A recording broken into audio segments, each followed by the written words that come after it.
tardes a todas, a todos, a todes. Hola, Mónica. Hola. Hoy estamos presentando la cuarta conferencia de este ciclo del doctorado en educación de la Facultad de Ciencias de la Educación. Queremos agradecer enormemente que estén compartiendo este encuentro con nosotras, que dimos en llamar diálogos entre textos y contextos, atendiendo a la necesidad de poner a conversar los textos producidos como resultado de las investigaciones desarrolladas en las tesis doctorales y el contexto actual que nos desafía como docentes y como investigadoras. La semana pasada, la doctora Miriam Piani abordó las experiencias educativas, los escenarios pedagógicos y los procesos de construcción de subjetividad política en los escenarios sociales que se vieron modificados en un plazo muy corto de tiempo.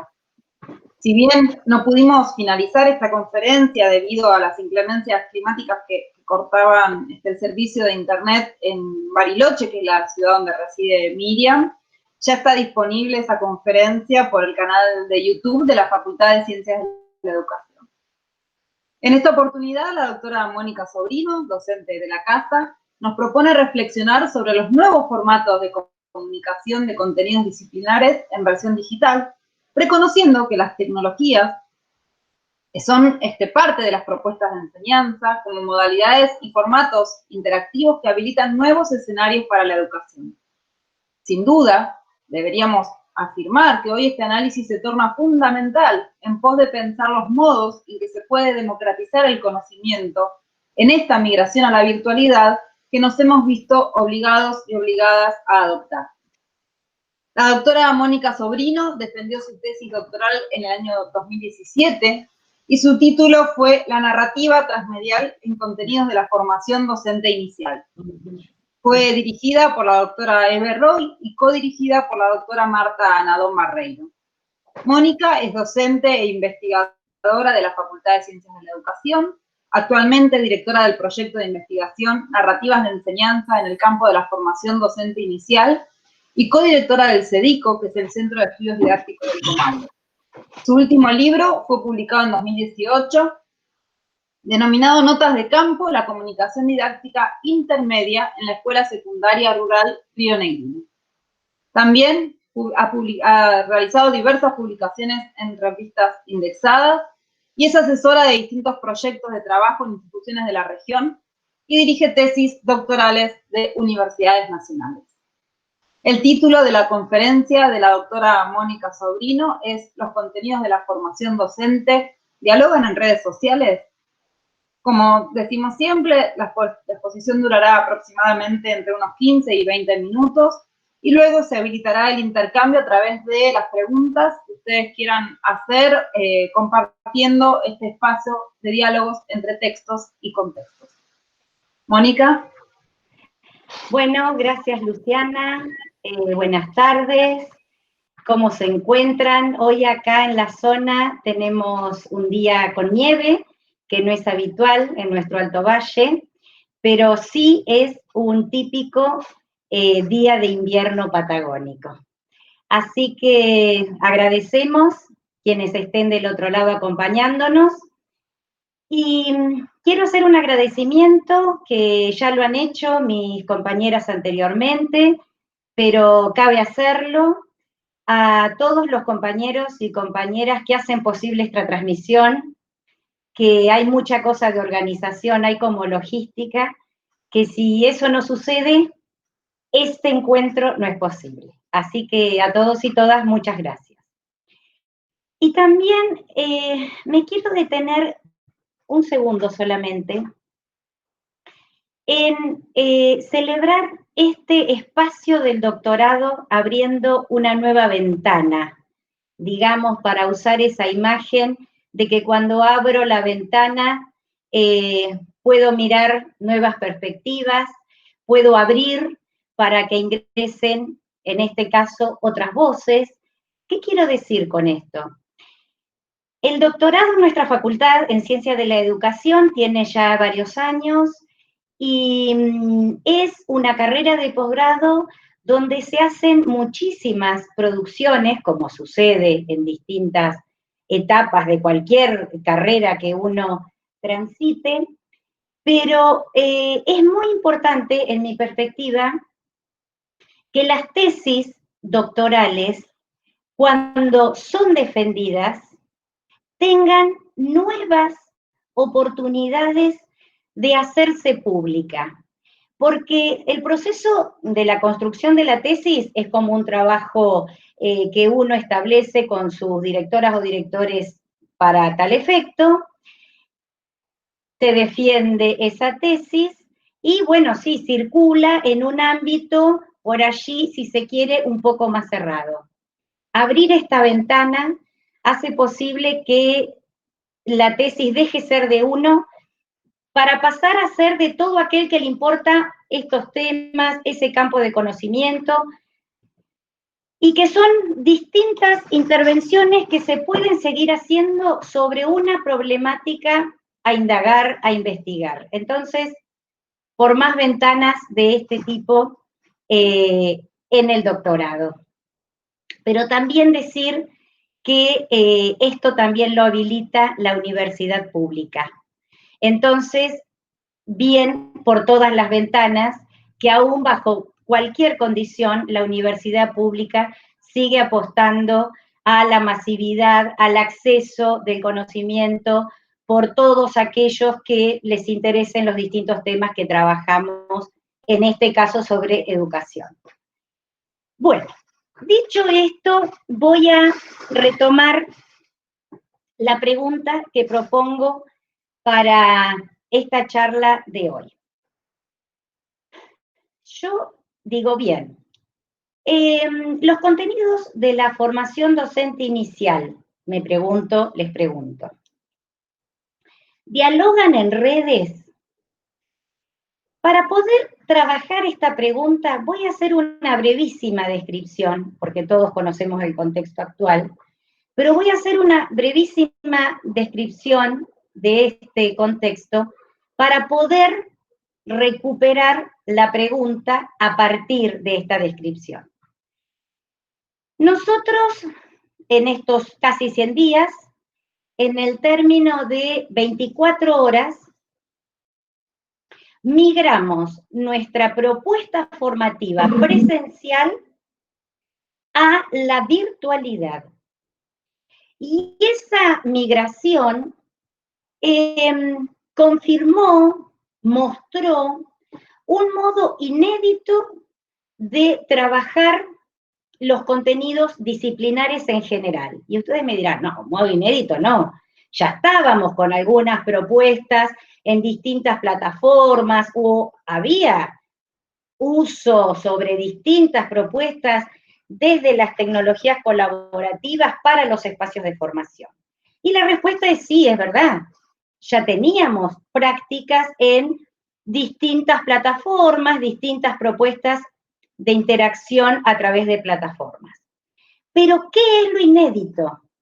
Lo inédito es que nosotros teníamos una situación de encierro, dado el contexto sanitario, la pandemia, tensado por la obligación, la demanda, el compromiso de sostener la formación profesional universitaria, en nuestro caso. Esa tensión entre este confinamiento y las tareas obligó, demandó a reinventar nuestras prácticas formadoras. Lo inédito es que ya lo dejamos de hacer de manera opcional para pasar a hacerlo de manera obligatoria. Esto sería lo inédito. Obligadamente, todos y todas tuvimos que pensarnos, reinventarnos, proponer, decidir plataformas, cuáles, cómo, redes sociales. Bien, este contexto hace que yo me detenga brevemente a explicar por qué estoy hablando de manera tan insistente en el uso de plataformas. La plataforma es un espacio virtual que se lo configura, tiene una arquitectura informática, hay decisiones de programación que van a configurarla para determinados usos. Entonces, nosotros tenemos una plataforma institucional en la universidad que es Moodle, que nosotros la titulamos PEDCO, y también redes sociales, lo que nosotros usamos en nuestra vida de relación, Facebook, Twitter, Instagram, redes usadas por la mayoría de la población de distintas edades en Argentina, también esas son plataformas colaborativas. Ahora bien, cuando nosotros migramos, decía, de la presencialidad a la virtualidad, ¿a dónde virtuamos? ¿A qué virtualidad? A las plataformas. Y entonces allí trabajamos en la plataforma institucional, PEDCO que decía, pero también hicimos uso de diferentes plataformas. Zoom es una plataforma, redes sociales que son plataformas, también empezaron a ser parte de nuestras propuestas formativas, se hicieron distintos grupos cerrados en Facebook, en algunos casos se usaba en particular grupos de WhatsApp, que también es una aplicación que se la piensa desde algunos autores como otra red social. Y entonces acá, a medida que nosotros íbamos desarrollando nuestras prácticas de enseñanza situadas en la virtualidad, recupero una definición que nosotros trabajamos habitualmente, que decimos que la enseñanza es una práctica social compleja que se sitúa en un tiempo histórico y social.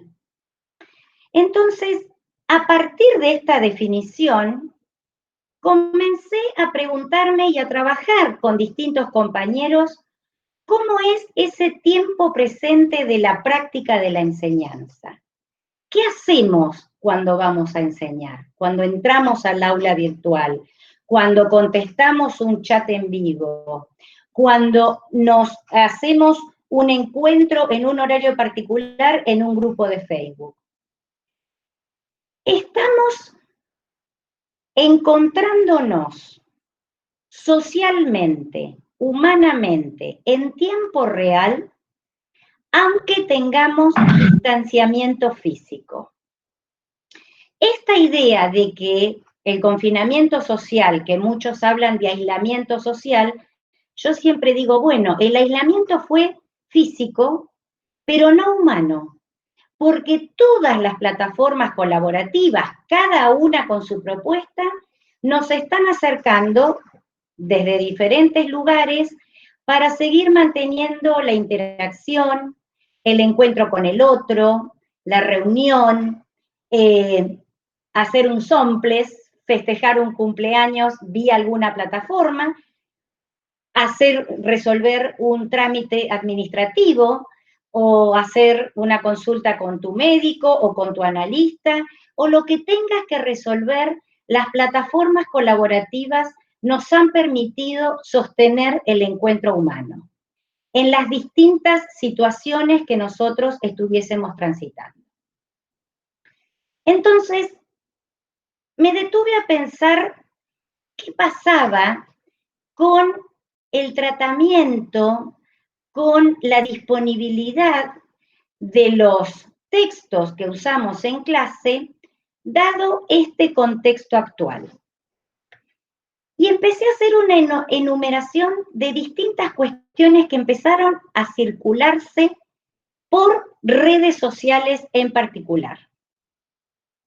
Como ya todos sabemos, se abrieron muchísimos sitios de consulta como bibliotecas digitales, revistas que por allí estaban codificadas y eran cerradas, se abrieron y se pusieron a disposición para trabajar lecturas, debates, para que circule entre los estudiantes del grado y de posgrado.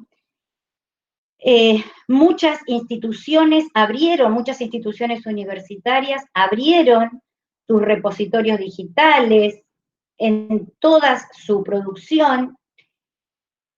Lo que habilitó, y esto lo hablábamos en una reunión la semana pasada, lo que habilitó un diálogo con muchos de esos materiales a través de las redes. Y en esto no estoy diciendo ni que las redes estén ocupando el lugar de la clase, ni estoy diciendo que las redes tengan el lugar del tratamiento en profundidad de un artículo. No estoy diciendo eso.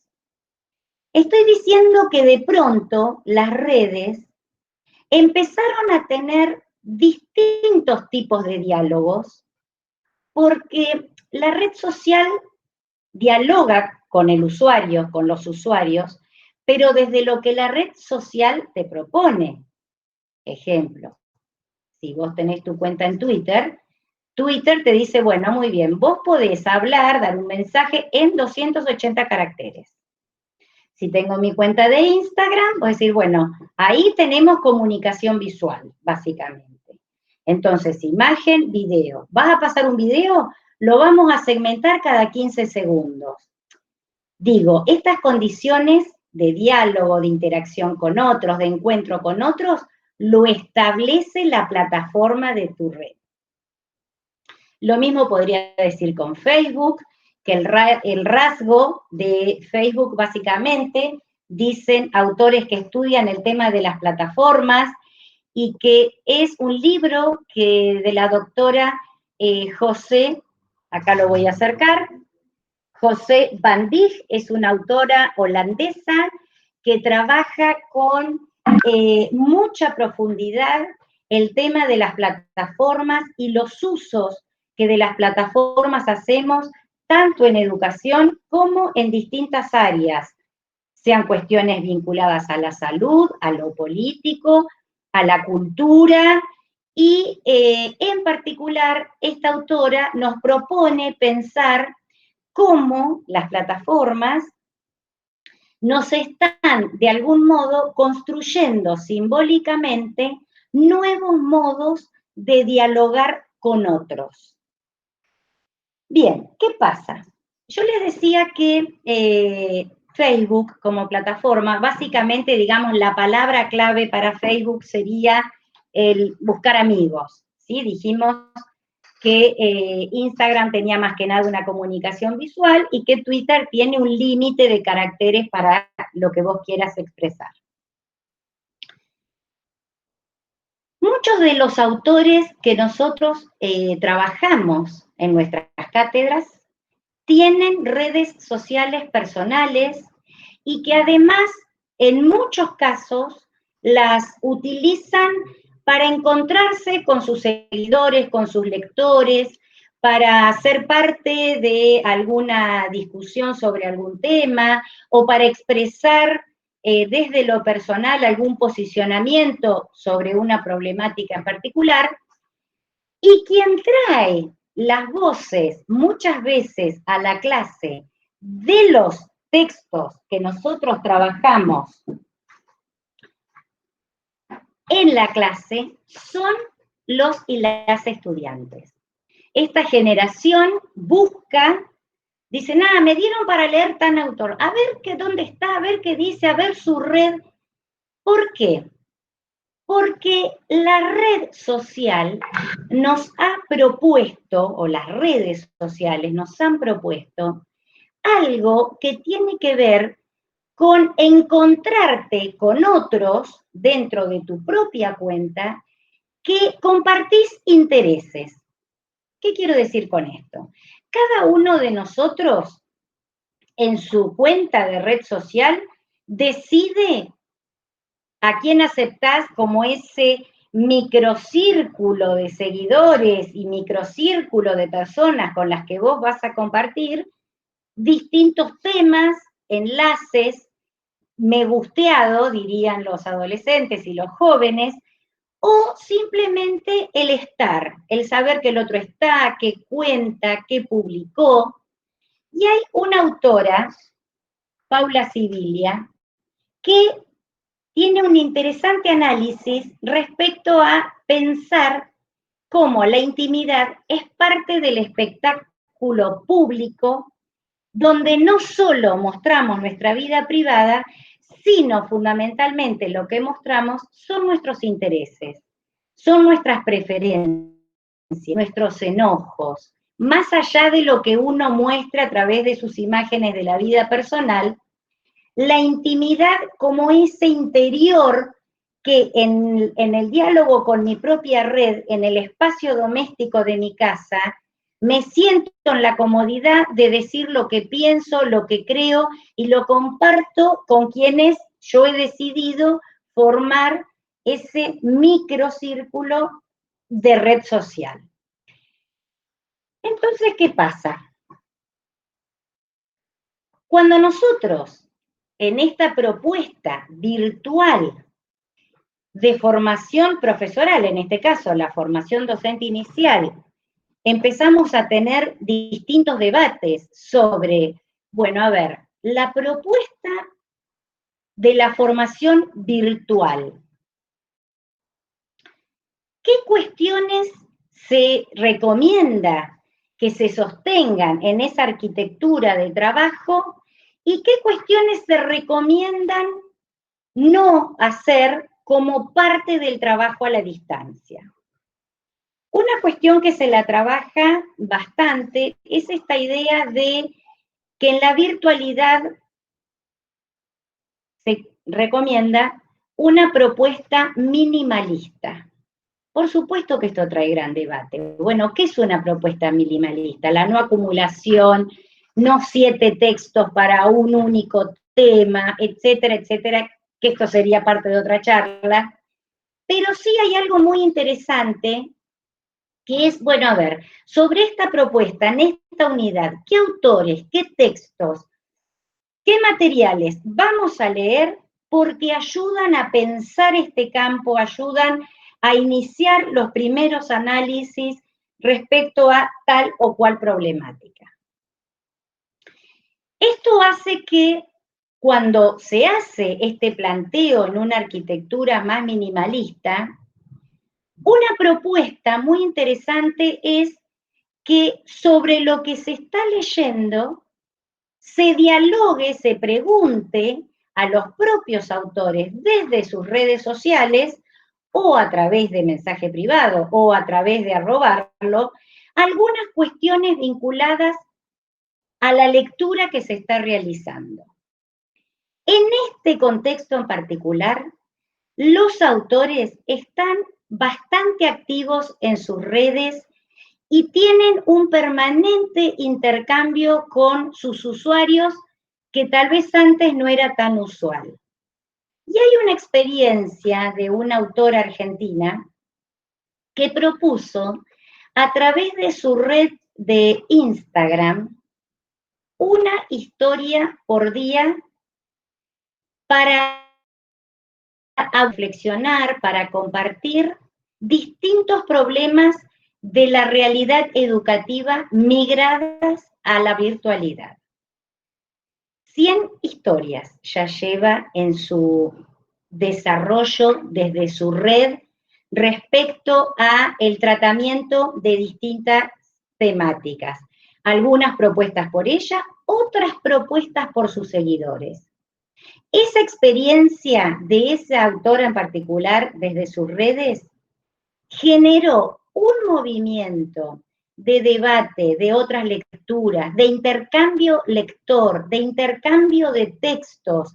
Se sumaban otros autores a través de materiales de otras voces para poder tensar, para comparar, para disentir, que es una propuesta que tal vez la tengamos que empezar a pensar desde el punto de vista formativo, porque es, si se quiere, apelando a esta idea de ventana, una ventana que se nos está abriendo.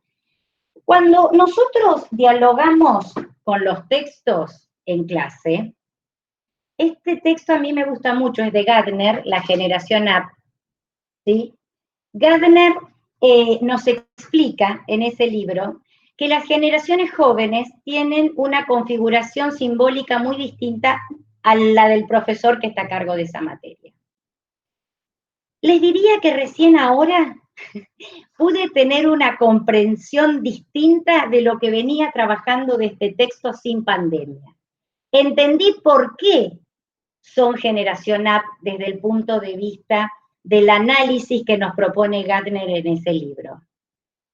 Porque hay un modo que también tenemos que comenzar a trabajar desde la clase con los y las estudiantes, que también tiene que ver con el tratamiento de los autores que hacemos en clase, si se quiere, de manera habitual.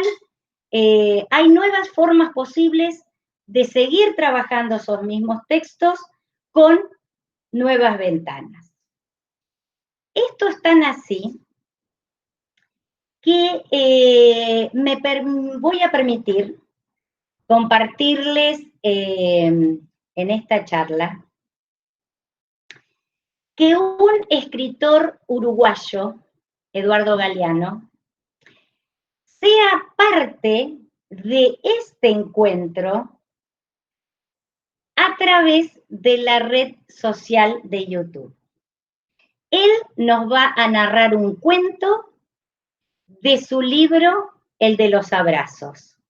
Y a la vuelta de este cuento de Galeano, empezamos a compartir comentarios, preguntas, seguimos abriendo ventanas.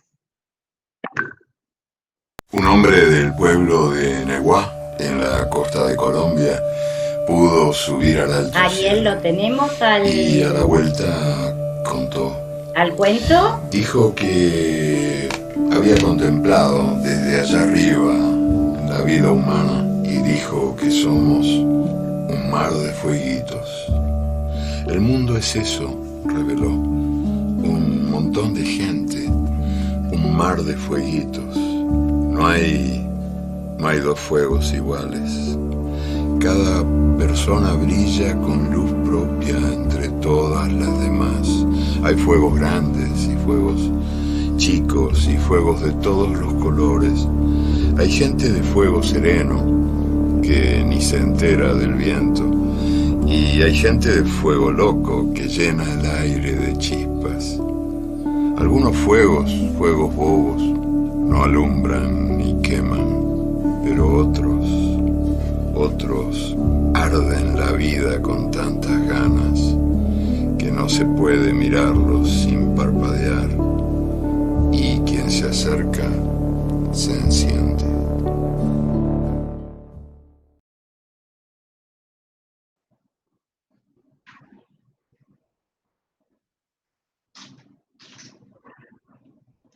Bueno, porque bueno, esto es la cocina de estos encuentros. Luciana, Ariel y yo estamos en una plataforma y todos los que nos están mirando están en otra. Bien, bueno, el texto de Galeano de los abrazos, el de la humanidad como el mar de fueguitos. Fíjense si nosotros, en la situación de enseñanza, podemos leer ese cuento en clase. Claro que podemos, ¿cómo no? Pero la voz del autor del cuento, que llegue a visitarnos a la clase, toma una nueva argumentación, es tenerlo a él ahí un ratito, y eso lo permite una red social, YouTube. Nosotros podemos generar muchos otros encuentros desde distintas redes, de hecho Twitch va a ser otra. ¿Por qué? ¿Cuál es el rasgo propio de la red? Lo que tiene la red social es, primero, el compartir con otros. ¿Qué es lo que la identifica? ¿Qué es lo que me hace que estoy con otros? Primero, el compartir. Segundo, puedo comentar eso que me gustó o que no me gustó, o que tal vez le haga una pregunta a quien está desarrollando un tema. Entonces, puedo compartir, puedo comentar, puedo incluso pensar a través de ese planteo un nuevo planteo, una repregunta, tomar otros autores. En el diálogo que tenemos con los distintos aspectos, sea una imagen, sea un video, sea un texto, ¿sí?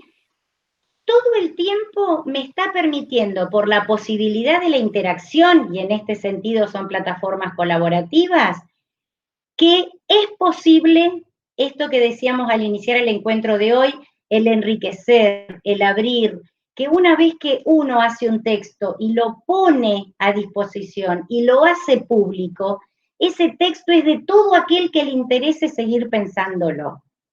Entonces, esta idea de que los contenidos disciplinares, me pregunto, ¿dialogan en redes sociales? Mi respuesta humildemente es, dialogan en el vivo, no solo desde el autor mismo que a veces acompaña, sino desde los muchos seguidores que les interesa el tema, les interesa el planteo, y siguen ampliando, y siguen proponiendo, y siguen complejizando ese aporte inicial del autor que haya sido el que inició todo ese moviente social a través de redes. Y disculpen que use más tiempo.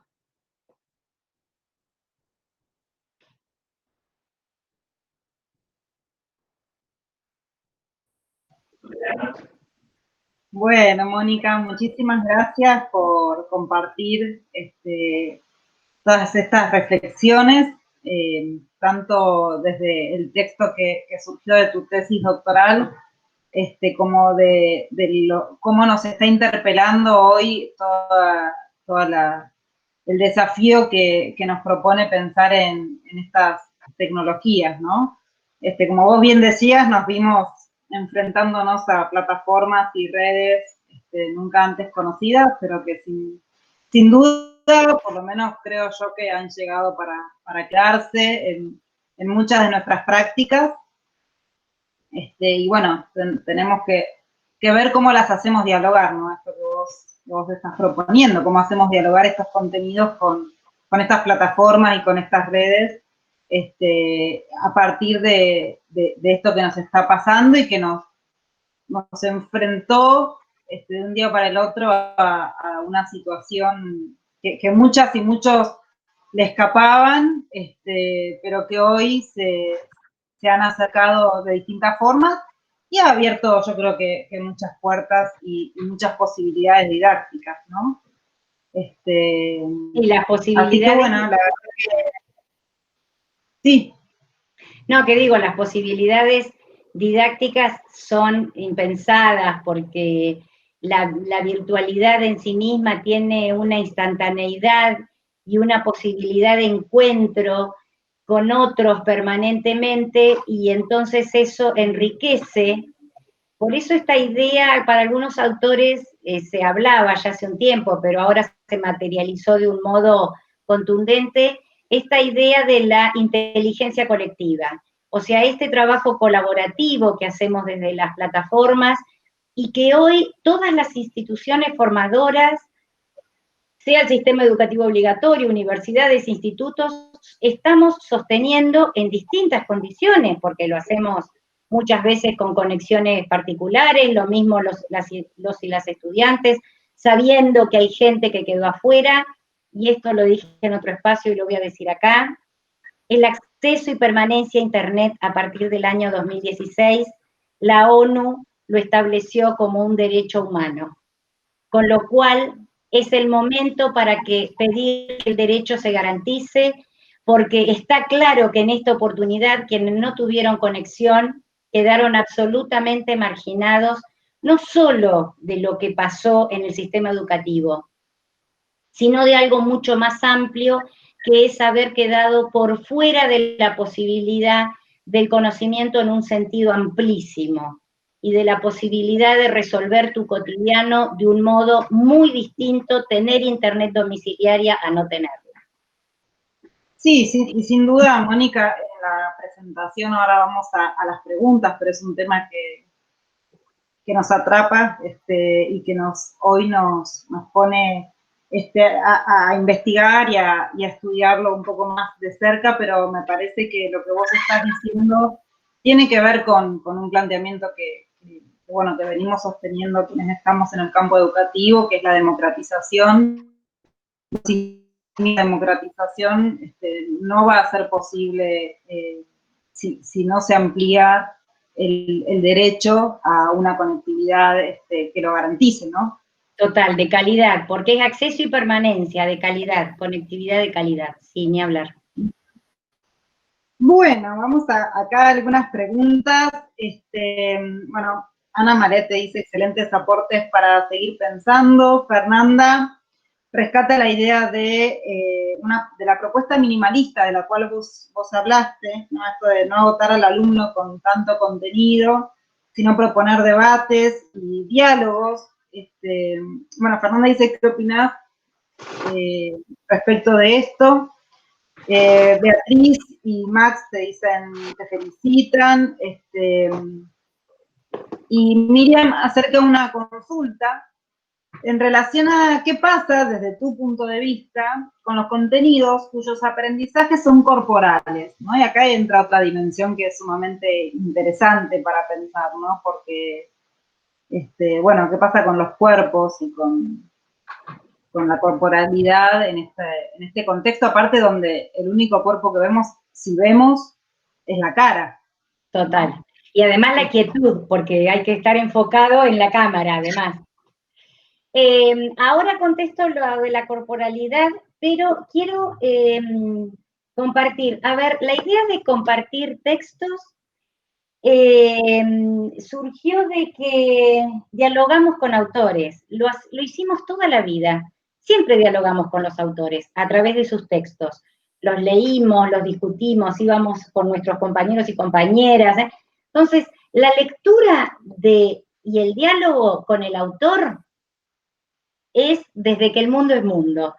Entonces, por eso me parecía esta idea de compartir algunos de los muchos textos que cada uno y cada una leerá y tendrá y amará más que otros.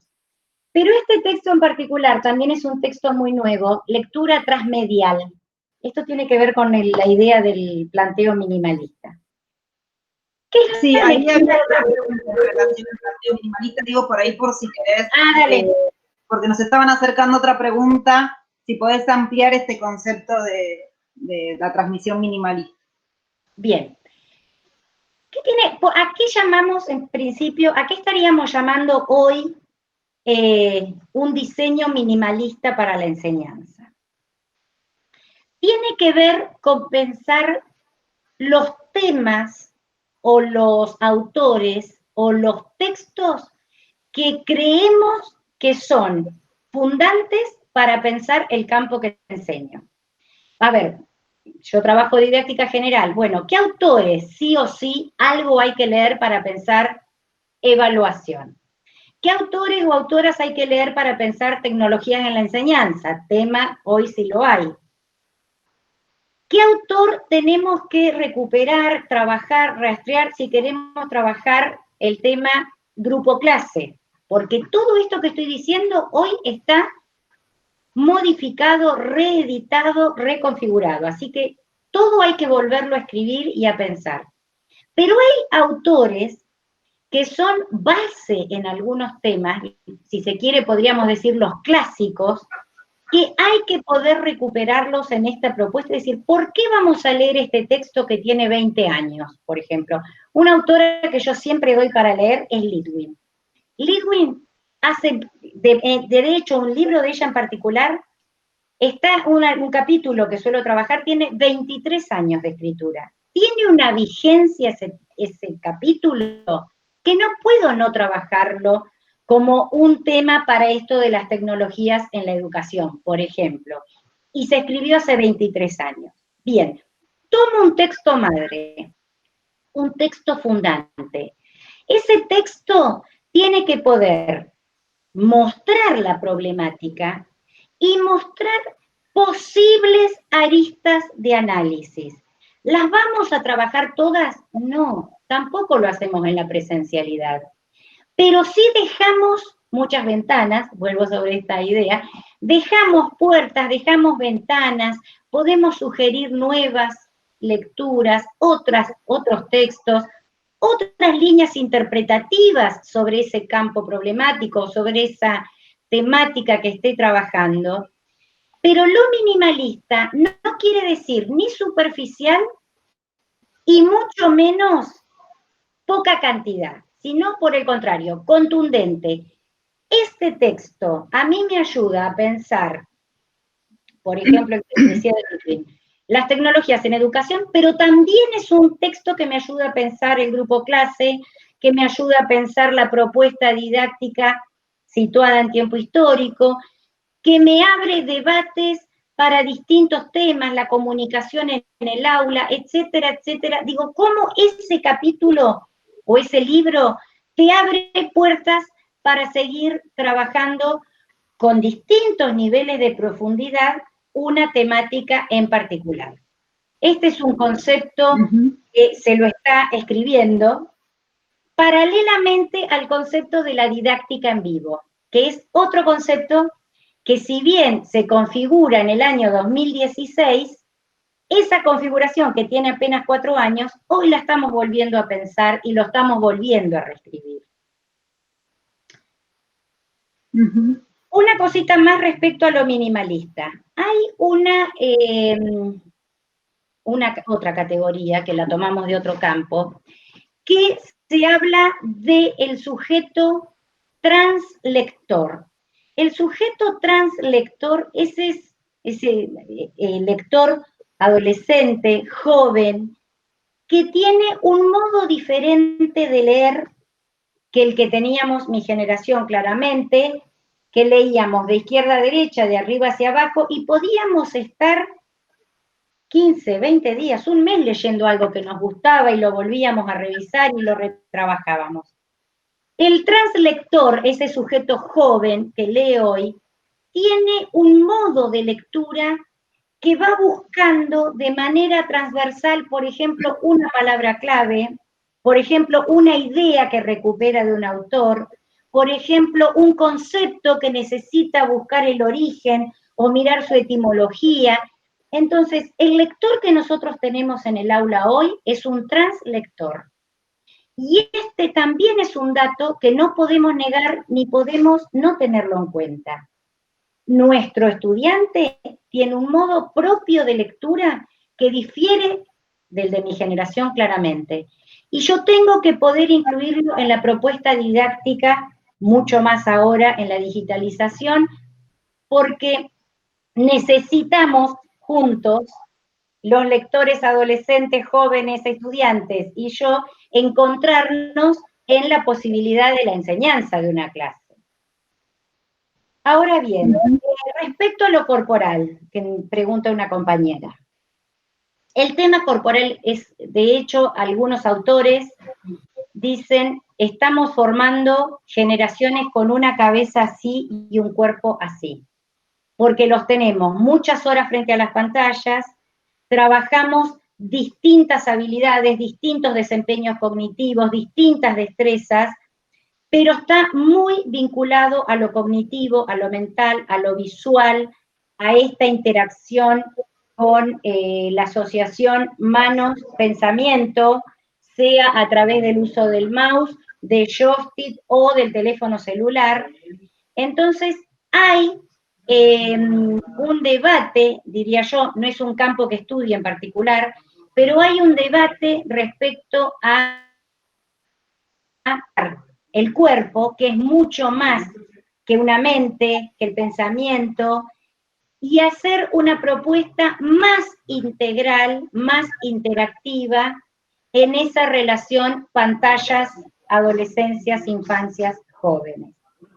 También sabemos que hay distintos juegos de simulación que son muy caros y es muy difícil acceder, pero que ya están proponiendo un uso corporal.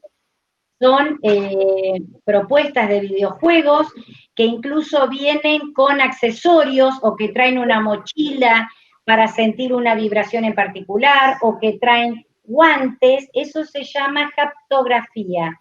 Es decir, de qué modo la simulación visual, cognitiva que yo estoy viendo de una escena va a ampliar esa experiencia visual a través de incorporar una sensación en el cuerpo de quien está en esa escena para que tenga un sentimiento de realidad, de sitio, de situación, sentado, y que los desafía a que con el uso de esos accesorios o lentes sean cada vez más creíbles todos esos juegos de simulación que hay una industria muy desarrollada en eso, pero que nosotros, por razones económicas, no accedemos. Pero también hay un gran desarrollo, y después vendrá el debate que si está bien, si está mal, si es saludable, si no lo es. Bueno, pero no es un campo en el que yo particularmente esté estudiando en este momento. Pero si te interesa, después te puedo dar algunos autores que estudian el tema y para que te contactes con ellos a través de redes sociales, de su Face, de sus cuentas, y puedas dialogar y, bueno, y seguir el tema. Mónica, en relación a eso, ¿hay acá alguna referencia a si podés pasar los nombres de los materiales que estás citando? Si te parece, damos tu correo, así se pueden comunicar con vos, ¿sí? Sí. Después, incluso, si querés intervenir en el grupo de WhatsApp, también pueden hacer un intercambio por ahí. Perfecto. Después damos, si querés, antes de terminar, damos tu correo, así se comunican con vos. Hay algunas preguntas, sí, quédense tranquilos y tranquilas que han llegado sus preguntas. En relación a, uno podría pensar en el tema de cómo repensar las enseñanzas a partir de este momento. Dice, ¿qué opinas, Mónica, sobre el saber académico? ¿Es posible que se descontracture? Como pensando que antes quedaba en el escritorio de un estudiante o en el portafolio de un docente. Por otro lado, hablan de Leonardo sobre la didáctica de nivel superior, ¿sí? Dice que no es muy distinto lo que pasa ahora que en la presencialidad, y que espera que se pongan en tensión las maneras tradicionales de enseñar. Lidia, por otro lado, afirma que la enseñanza virtual nos lleva a repensar la enseñanza y los contenidos, y bueno, por ahí ella plantea poner al alumno en el centro de la escena, en lugar de direccionar, formular preguntas sistémicas. Juan Ignacio, en relación a la enseñanza minimalista, dice si solamente funciona en el contexto de aislamiento operativo y obligatorio, o si podrá continuar más allá del confinamiento actual. Y bueno, y después hay felicitaciones de Cecilia y de Fernanda. Y Maximiliano dice, en esta línea de pensar la enseñanza y el diálogo entre los contenidos en las redes sociales, que entiendo se centran en el desarrollo de un carácter cognitivo, ¿qué nuevos escenarios empiezan a abrirse? ¿Qué desafíos empiezan a abrirse? Bueno, son todas preguntas muy interesantes que sin duda requerirían de una segunda charla.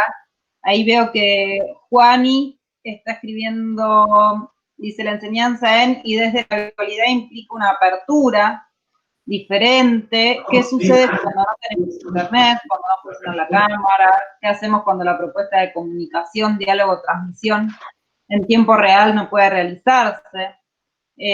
¿Puede ser que la sincronicidad cobre relevancia y tome lugares protagónicos? Bueno, por otro lado, Eve te felicita por la charla, por la iniciativa de los encuentros. Y bueno, directora. Gilda, sí. Bueno, Eve, gracias por compartir y acercar sus preguntas. Y Gilda habla de la evaluación y la acreditación en esta propuesta minimalista. Parece que la propuesta minimalista ha sido un concepto que llama la atención y que está bueno para poder pensar y reflexionar en algunas cuestiones que nos están atravesando hoy. Así que, bueno, querés hacer como una síntesis para que tengamos tiempo y puedan seguir dialogando después por mail o por el mismo WhatsApp. A ver, sí, de todo lo que han dicho, como bien decís, da para hacer mucho más que un encuentro. Pero me voy a centrar en 2 o 3 cosas como preocupación. Lo minimalista, esta idea de qué va a pasar con esto cuando volvemos a la escuela de la presencialidad y todo esta modificación se puede sostener en el uso de herramientas tecnológicas, que de esto después voy a hacer una reflexión que cabe por distintas cuestiones que fueron preguntando. A ver, respecto a lo minimalista está muy vinculado a que todos nosotros, docentes,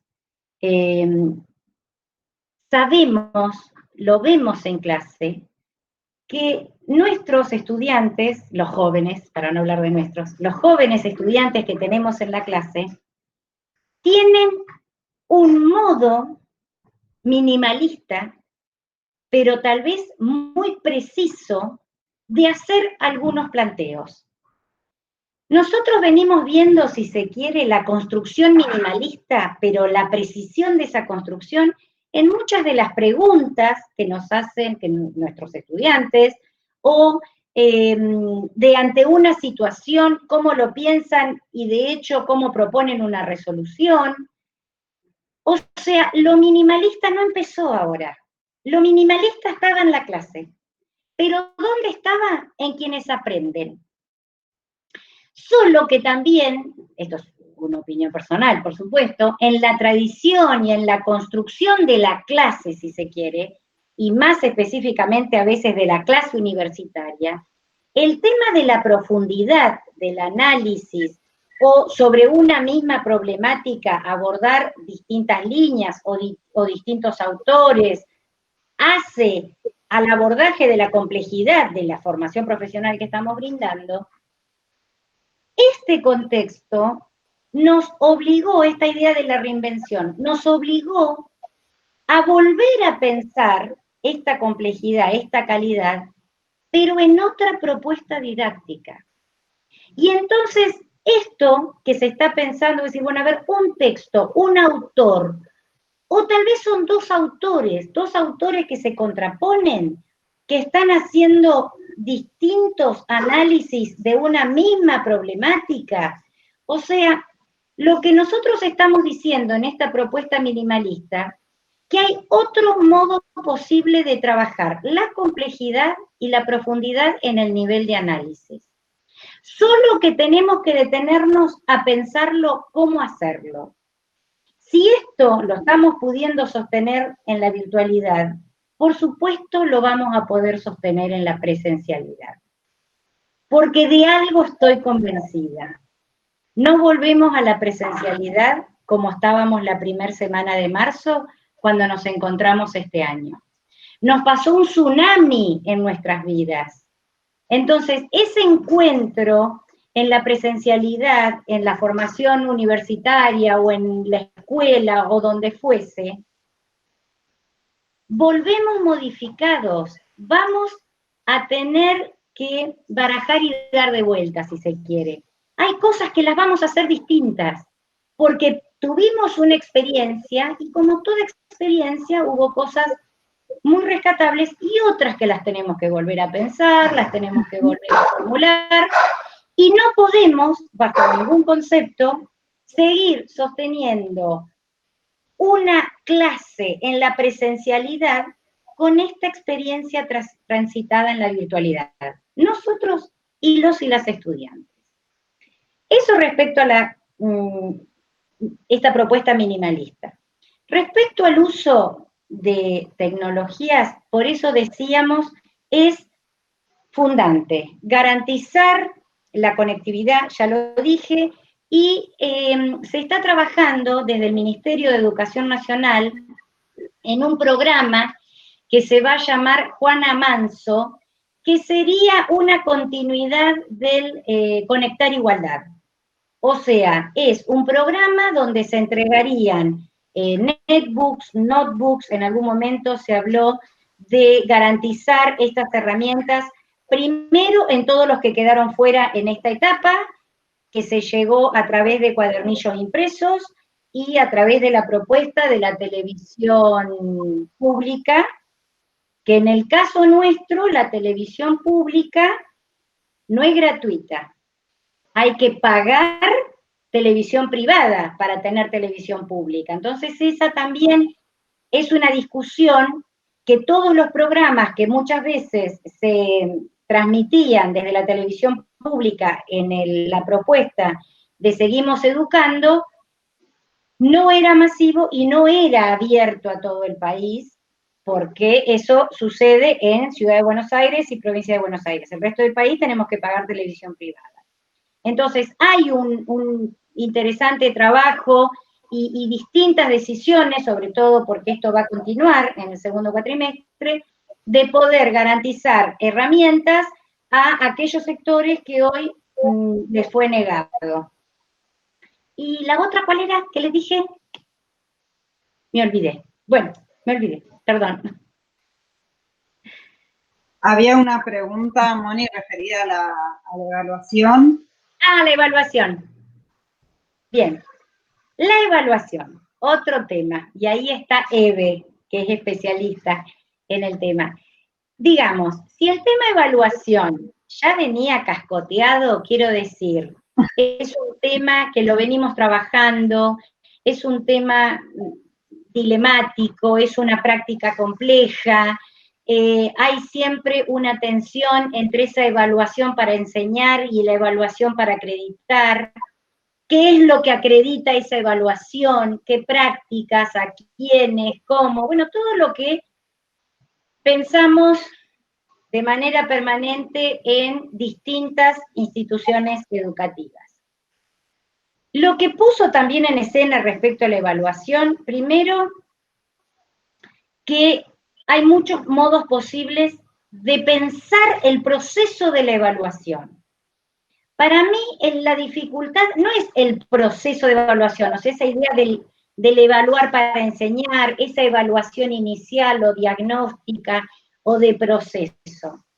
El problema, el debate se centra para mí en esa evaluación de la acreditación, en ese corte, en esa legitimación de saberes que supone la evaluación para acreditar. Yo creo que es un tema que ya lo teníamos con dificultades en la presencialidad, pero bueno, había tradición, había un modo, bueno, pero acá claramente lo estalló. Y decimos, bueno, a ver, ¿por qué lo estalló? En distintos espacios se está hablando de los exámenes universitarios virtuales. Y un tema que aparece con recurrencia es, pero ¿cómo garantizamos que no se están copiando? ¿Cómo garantizamos que esa producción es propia? ¿Cómo garantizamos que no lo bajó, no lo descargó? Todas estas cosas, si se quiere, de la responsabilidad que seguramente sentimos muchos de los docentes decir, bueno, yo esto lo acredito, está perfecto, pero esto, ¿qué garantías, vamos a decir, nosotros damos? Porque no lo vi cómo estuvo sentado, no lo vi qué papel trajo, esta idea de que tenemos que estar viendo esa práctica de acreditación y a modo de control y decir, si yo esto lo acredito porque estuve y vi lo que pasó.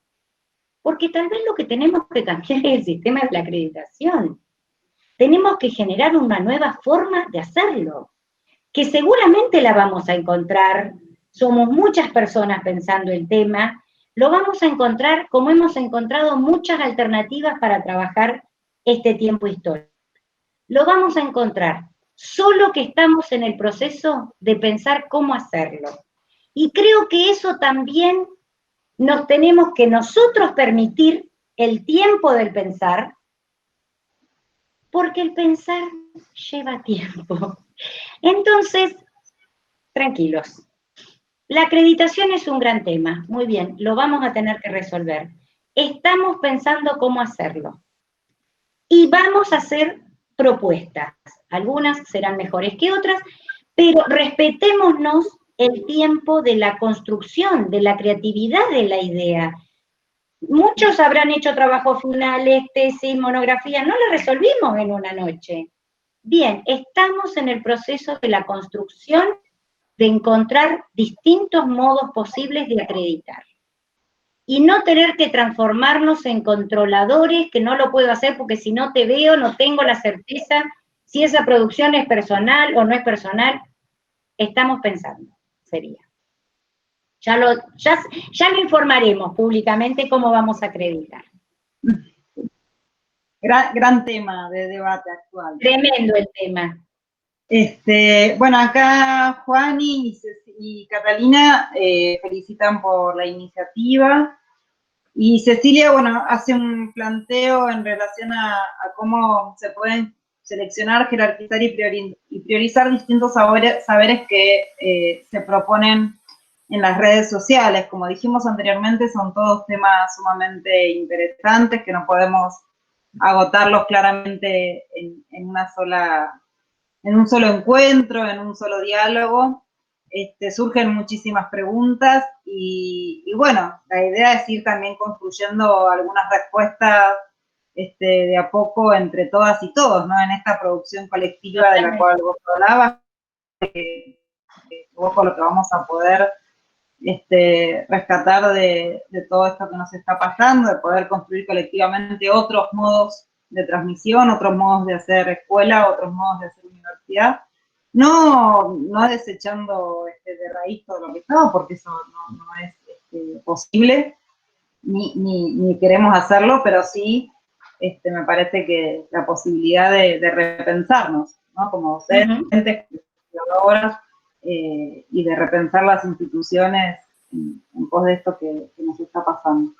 Así que bueno, Moni, no sé si querés decir algo más. Sí, voy a hacer solamente un cierre. Bueno, primero agradecerles a todos y todas quienes nos han acompañado.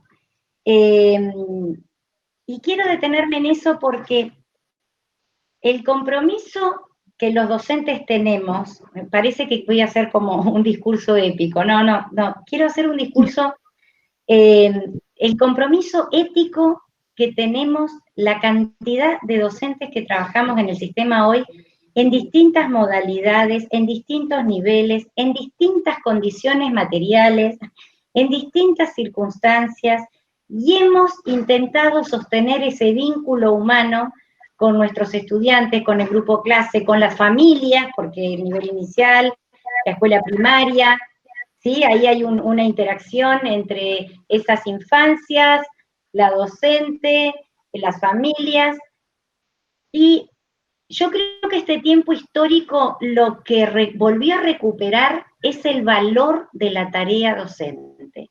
Y eso me encanta que haya sucedido. O sea, muchas veces nos critican por distintas prácticas que realizamos, cuestiones, respuestas, bien. Toda crítica seguramente nos ayudan a seguir pensándonos para poder modificar lo que creemos que tal vez haya que hacerlo. Pero sí creo que había como una cosa permanente del desprestigio de nuestra labor, que los docentes no sabemos, que sabemos poco, que no usamos tecnologías, y lo que este contexto hizo fue mostrar cómo los docentes que sabíamos poco, que no sabíamos, migramos en 24 horas a la virtualidad, y sostuvimos hasta acá la escolarización, la formación o el trabajo que se haya propuesto sostener. Esto tiene un valor de compromiso por parte de la tarea que hacemos todos y todas, por supuesto, pero también creo que muchos pudimos decir, bueno, era posible sostener esto con calidad, sostenerlo de manera permanente, encontrar distintas opciones posibles para seguir encontrándonos, pensar un tema, reinventarnos. Entonces, eso sí quisiera decir, como este tiempo histórico permitió reinventarnos, pero además, que es lo más importante, permitió mostrar la tarea docente en una expresión de diversidad y creatividad que hace muchas décadas creo que no se veía de manera tan masiva.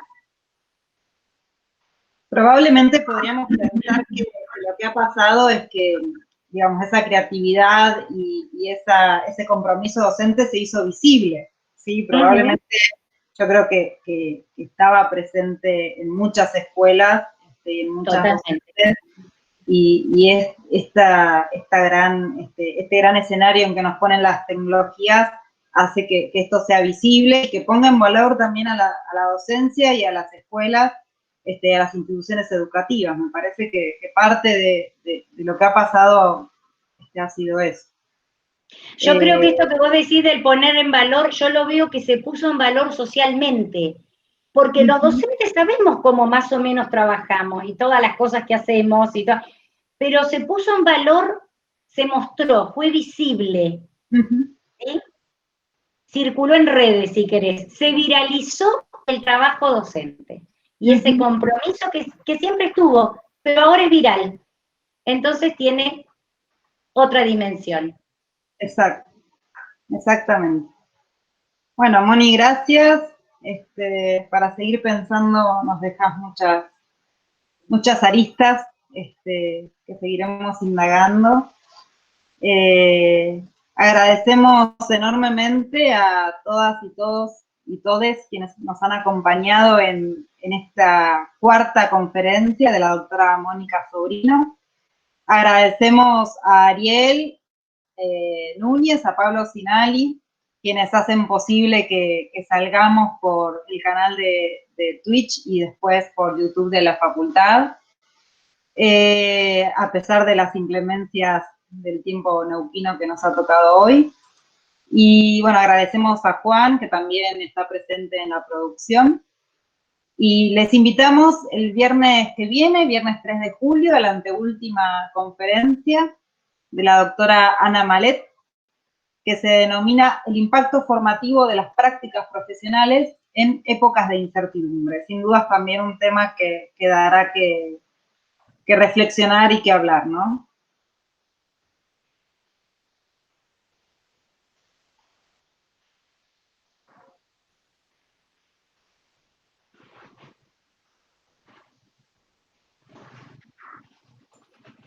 Bueno, muchísimas gracias.